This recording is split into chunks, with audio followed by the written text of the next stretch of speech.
In today's video, I'm going to teach you how to add fonts to Affinity Photo. Whether you're designing a poster or a social graphic, the right typeface can completely change the look and feel of your work. I'll walk you through getting your text onto the canvas and applying the font you want with a few helpful pointers so everything shows up exactly where you expect. First, open Affinity Photo and the document you want to work on. If you've recently downloaded a new font, make sure it's installed on your computer before you continue. Most font files are .otf or .ttf.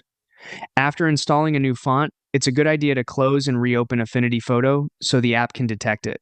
Next, select the text tool from the toolbar on the left. You'll see an icon that looks like a capital A. If you're adding a short title or label, the artistic text tool is perfect. If you're preparing a longer paragraph, switch to the frame text tool so your copy flows within a text box. Click once on the canvas to create a text object and start typing your content. Now, let's apply your font.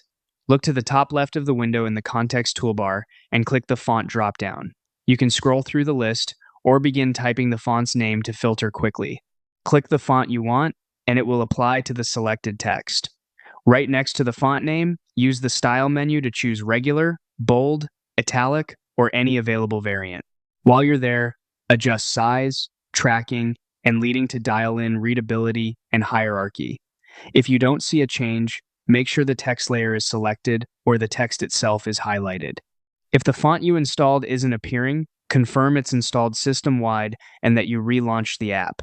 Some setups separate user and system fonts, so ensure the font is available to the account you're using. And that's it.